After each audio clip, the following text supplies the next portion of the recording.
Good afternoon, good morning, good evening, my dear students.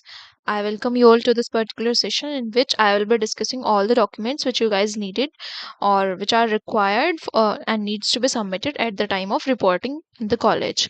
And they definitely will be sharing some PDF or a format of some specific documents that you guys need to share them via email or via your Gmail. So that will be shared to your registered email ID. But all these documents which I am going to discuss here will or are needed to be submitted at the time of reporting in the college. So as I informed you in the earlier session that I'll be coming up with such a video in which I'll be discussing all the documents needed. So here's the video session.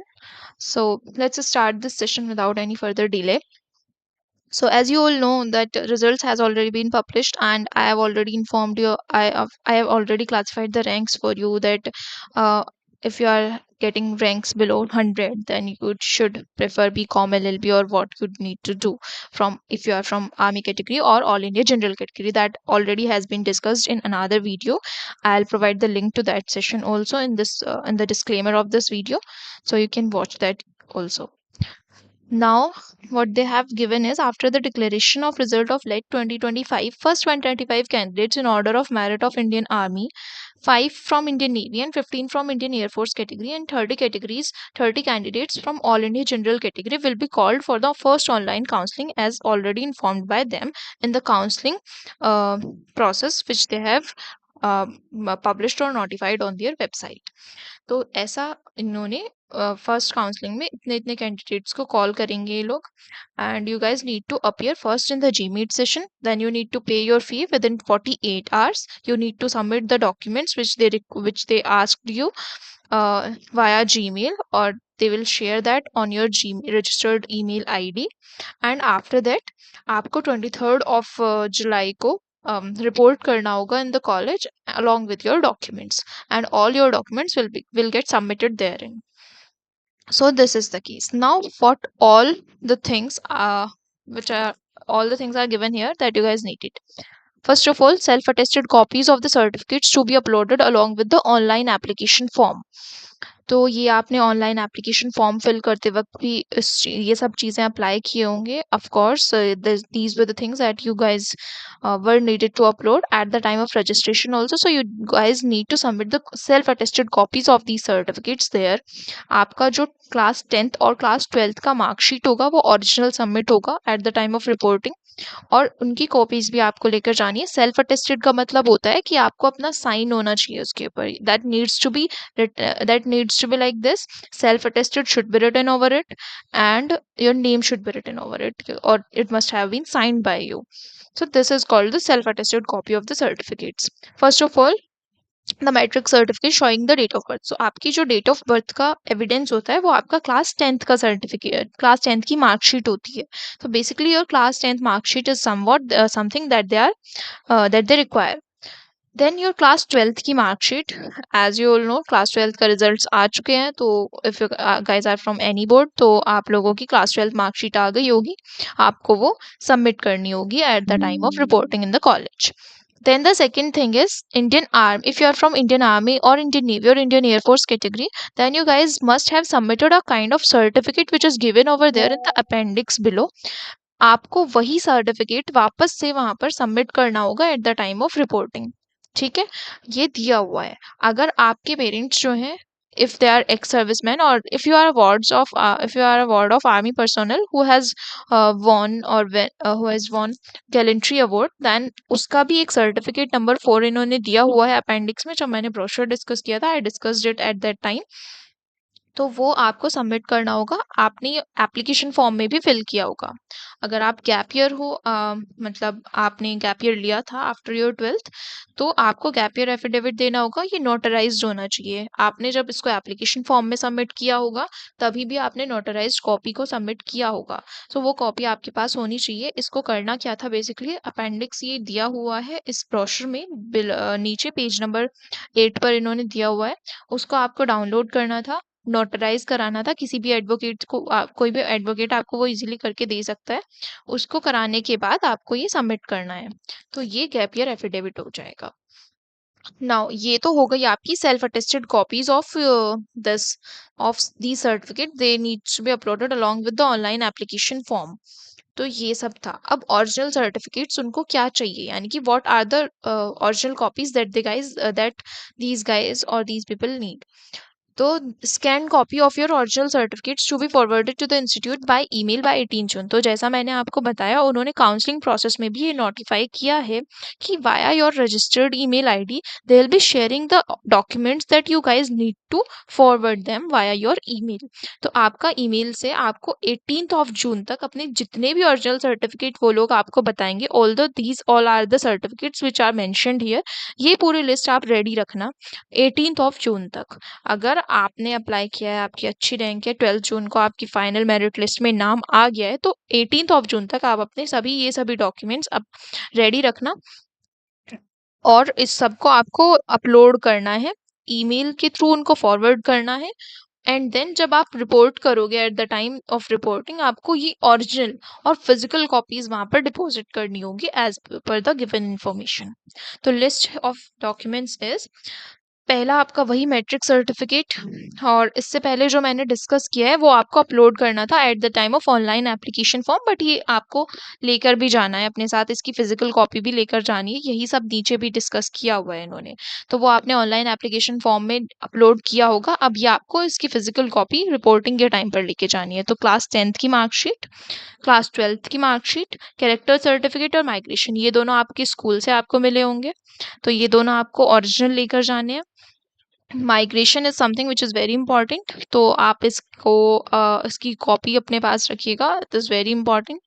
And then category certificate applicable to army category, तो जैसा आपने upload किया था application form के time पर, Indian army, Indian navy और Indian air force category, जो भी आपकी कैटेगरी है, एज पर दैट आपको आपने अपना सर्टिफिकेट बनवाया होगा, एप्लीकेशन के टाइम पर फिल किया होगा, तो वही सर्टिफिकेट साथ में लेकर जाना है। गैलेंट्री अवार्ड सर्टिफिकेट, अगर आप ये कैटेगरी को बिलोंग करते हो तो ये आपके पास होना चाहिए, as you guys must have uploaded it in the application form. तो ये अब फिजिकल कॉपीज की लेकर जानी है। देन मेडिकल फिटनेस सर्टिफिकेट, इसको क्या करना है, तो बेसिकली ये प्रोस्पेक्टस में इन्होंने दिया हुआ है, आपको जस्ट डाउनलोड करना है, डिटेल्स फिल उसमें करनी है, और डिटेल्स फिल करने के बाद उसको किसी भी एमबीबीएस या एमडी डॉक्टर से इसको साइन करा लेना है, ऑथराइज करा लेना है, ठीक है, after your checkup.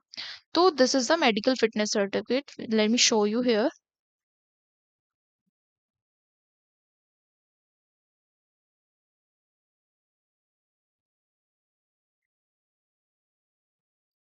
There are so many certificates which are given over here, तो ये बच्चों की हेल्प के लिए इन्होंने अपेंडिक्स दिए हुए हैं, बट ये सभी ओरिजिनल आपको बनवाने होते हैं from the OC unit.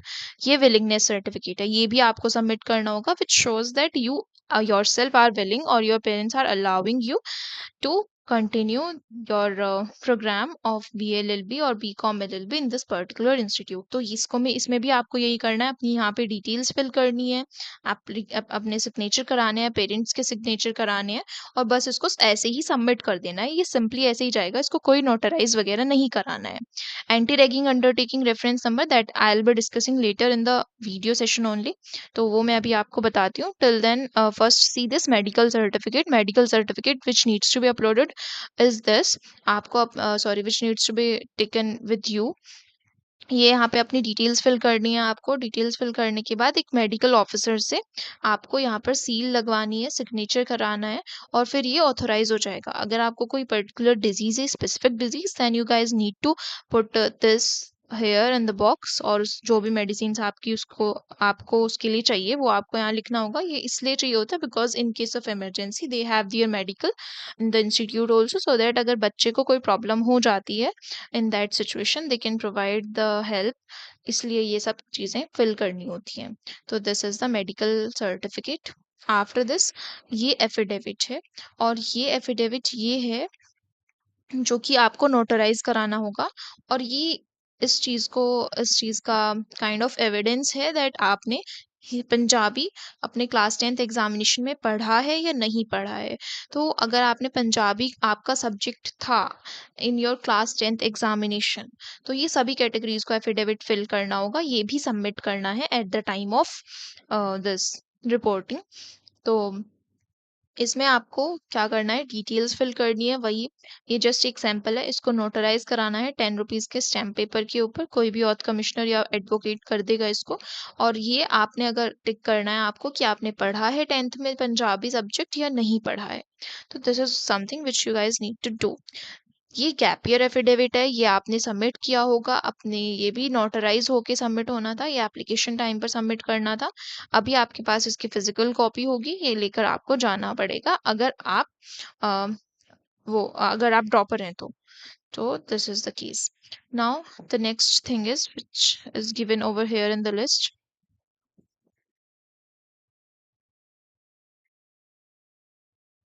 Okay, so this is the thing, the gallantry award certificate we have discussed, medical fitness certificate हमने डिस्कस कर लिया, willingness certificate, ये दोनों जस्ट, इन दोनों को कोई नोटराइज नहीं कराना है, जस्ट डिटेल्स फिल करके जैसा मैंने बताया है वैसे आपको रेडी रखना है। देन उसके बाद there must be an affidavit by father और मदर कि आपने पंजाबी पढ़ा है मेट्रिकुलेशन लेवल पर या नहीं, ये भी मैंने डिस्कस कर लिया है। और इसमें आपको टिक करना है whether you have studied it और नॉट। अगर आप 18+ हैं then in that case it must the affidavit shall be signed by you. अगर आप 18 नहीं है then it must be signed by your mother, father or guardian. Then the next thing, which is mandatory, and you guys need to focus on it. It is mandatory for the students who have cleared their 10+2 examination from education board other than Punjab, Haryana, Himachal and CBSC or ICSC to produce an eligibility certificate from the Punjabi University Patiala at the time of admission. So this is the very important point given over here कि आपको अपना class 12th का examination form जो है वो sir उसको उसको लेकर जाना होगा पंजाबी यूनिवर्सिटी में, अपनी मार्कशीट लेकर जानी होगी if you belong from any other education board other than Punjab, Haryana, Himachal और सीबीएसई और आईसीएसई। तो आपको जाना होगा पंजाब यूनिवर्सिटी पटियाला, वहाँ से एलिजिबिलिटी सर्टिफिकेट लेना होगा और वो लेकर के आपको एडमिशन के टाइम पर 23 जुलाई को रिपोर्ट करना होगा। अगर आपके पास वो नहीं होता है इन दैट केस आपका एडमिशन में थोड़े इश्यूज, थोड़े प्रॉब्लम्स क्रिएट हो सकते हैं। तो आप प्लीज़ इसको, अगर आप इनमें से किसी बोर्ड से नहीं हो जो given which are given over here, then you I would suggest that you guys please go to the Punjab University Patiala, go there, take the eligibility certificate from the university and do take that with you at the time of admission. Then the 5 photographs are needed. आपके 5 formal photographs चाहिए जो passport size photograph होता है और वो आपको institute को देना है। ये इन्होंने बोला है कि 5 फोटोग्राफ्स बाय पोस्ट इंस्टीट्यूट को भिजवाना होता है but it is not the thing which is required. आपको ये eight the time of reporting आपको देने होते हैं। देन आपका ये सब चीज़ें चाहिए होती हैं फोटोग्राफ्स एंड ऑल, बिकॉज आपका हॉस्टल अलॉटमेंट भी सेम टाइम पर हो रहा होता है। तो हॉस्टल अलॉटमेंट के टाइम पर आपको कुछ फॉर्मेलिटीज़ फुलफिल करनी होती हैं। फॉर्मेलिटीज़ को फिल करते वक्त you guys need to paste the photographs of your parents. अपना खुद का फोटोग्राफ्स आपको लगाना होता है। अदर डॉक्यूमेंट्स होते हैं जो वो लोग वहाँ पर आपको देते हैं जिसको आपको फिल करके अपने फोटोग्राफ्स वगैरह लगा करके देना होता है। तो प्लीज़ अपने फोटोग्राफ्स लेकर जाइएगा, ज़्यादा से ज़्यादा अपने पेरेंट्स, अपने फैमिली मेम्बर, लोकल गार्जियन के फोटोग्राफ्स लेकर जाइएगा। ठीक है। Then the next thing is domicile for the Punjab resident civil category. ये आप लोगों के लिए नहीं है, ये पंजाब रेजिडेंट कैटेगरी के लिए है। अगर वो पंजाब रेजिडेंट कैटेगरी से एडमिशन ले रहे हैं तो उनको ये सबमिट करना होगा, क्या, डोमिसाइल सबमिट करना होगा। आर्मी कैटेगरी और ऑल इंडिया जनरल कैटेगरी को ये नहीं करना। This is not for all the categories. Then the next thing is anti ragging undertaking. So इसमें इसको लेकर बच्चों को बहुत ज़्यादा कन्फ्यूजन होता है। कन्फ्यूजन ये होता है कि ये अंडरटेकिंग कहाँ से सबमिट होगी और कैसे सबमिट होगी। तो बेसिकली इसके लिए आपको करना क्या है, आपको जाना है नेशनल एंटी रैगिंग वेबसाइट पर। ठीक है, आप सर्च करोगे, आपको वेबसाइट पर जाना है, वहाँ पर आपको ऑप्शन मिलेगा अपना कॉलेज को या फिर यूनिवर्सिटी, दो ऑप्शन आपको मिलेगा। तो कॉलेज का ऑप्शन आपको सेलेक्ट करके अपना नेशनल एंटी रैगिंग अंडरटेकिंग को फिल कर देना है। आपके पास मेल आएगा, मेल में आपका रेफरेंस नंबर होगा, उसको यूज़ करके आप अपना जो एंटी रैगिंग अंडरटेकिंग है उसको डाउनलोड कर सकते हो और उसको डाउनलोड करके उसका प्रिंट निकलवा लेना। तो ये बेसिकली आपको करना है। और ये अंडरटेकिंग का जो रेफरेंस नंबर है वो बहुत ज़्यादा इंपॉर्टेंट होता है। वो आपकी अंडरटेकिंग जब डाउनलोड होगी उसके ऊपर लिखा होगा and that reference number needs to be fill here. It is given over here that there was one guideline wherein they have written that you guys need to fill the reference number of your anti ragging undertaking. तो ये आपको fill करना होगा अपने किसी certificate में, either in the willingness certificate और medical और the Punjabi at the matriculation level. इसमें आपको ये फिल करना होगा अपना एंटी रैगिंग अंडरटेकिंग का जो रेफरेंस नंबर होगा। तो ये इम्पॉर्टेंट है। मैं आपको लिंक भी प्रोवाइड करा दूंगी अपने टेलीग्राम चैनल पर of the website from where you guys can do the particulars which are needed.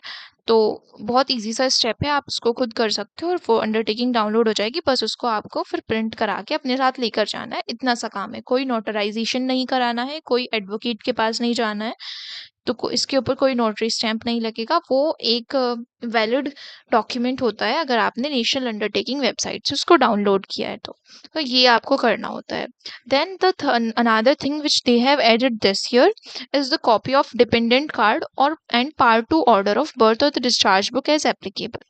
So this is for the students who are the wards of ex serviceman in Indian army, Indian air force और Indian navy.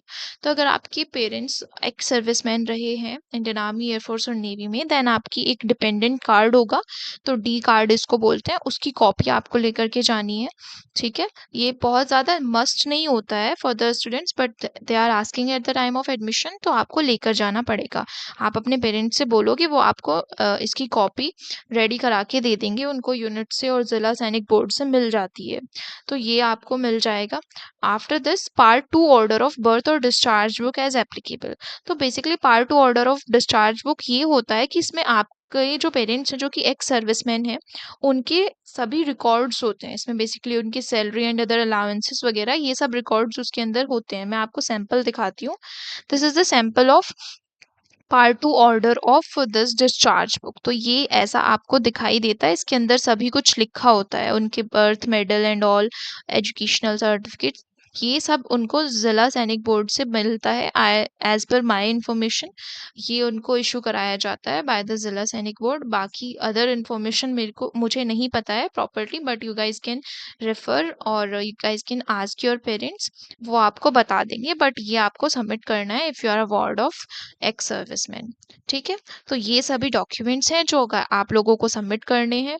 Anti ragging undertaking का मैंने बता दिया है, ये बहुत ज़रूरी है। और ये आपका एजुकेशन बोर्ड वाला जो पॉइंट है ये भी बहुत इंपॉर्टेंट है। Please note down these points and do ready with all your documents by 18th of June, so that बाद में फर्दर अगर कुछ आपसे मंगाया जाए वाया ईमेल और something like that, then in that case आपके पास इमरजेंसी की सिचुएशन क्रिएट ना हो। आपको सभी डॉक्यूमेंट्स अपने रेडी रखने हैं। So this is the thing, gap year affidavit आप रेडी रखना अपना। ऑल्दो ये चाहिए नहीं होता है, एप्लीकेशन फॉर्म के टाइम पर ये फिल करना होता है, बाद में ये सबमिट भी नहीं होता है at the time of reporting. But ठीक है, आप लोग लेकर जाना इसको, because you guys don't know कि कब किसकी ज़रूरत पड़ जाए। सो यही सब डॉक्यूमेंट्स हैं। बाकी आपकी जो फाइनल मेरिट लिस्ट है वो 12th ऑफ जून तक वेबसाइट के ऊपर डिस्प्ले की जाएगी, या जो भी लिस्ट होगी वो अपलोड कर दी जाएगी। आफ्टर दैट आपका जो सीट अलोकेशन है वो कंफर्म हो जाएगा कि आपको सीट मिल गई है या नहीं मिली है। तो this is the thing and these all are the documents which you guys need to be ready with. So इस वीडियो में इतना ही। अभी मैंने आपको सभी डॉक्यूमेंट्स बता दिए हैं जो भी आपको काउंसलिंग के टाइम पर चाहिए। अगर सेकंड काउंसलिंग फर्दर होती है, तो मैंने आपको लास्ट सेशन में भी बताया था कि अगर सेकंड काउंसलिंग होती है तो जो स्टूडेंट्स वेटिंग लिस्ट में दिए हुए हैं उनको बुलाया जाता है, उनको कॉल किया जाता है, मेल किया जाता है बेसिकली, एंड उनको रिपोर्ट करना होता है एट द कॉलेज। तो this is the thing, but for first counselling all these documents needs are needed or required. So let's end this session here, and thank you so much. Please press the subscribe button and like button if if these videos are helping you, and I want you all to share these sessions with with as much with students, with your friends who are who have appeared in this particular exam. So thank you so much. If you guys need any other video, please notify me about the same on my Telegram channel. I'll provide the link in the disclaimer box. Thank you so much. Okay, bye guys.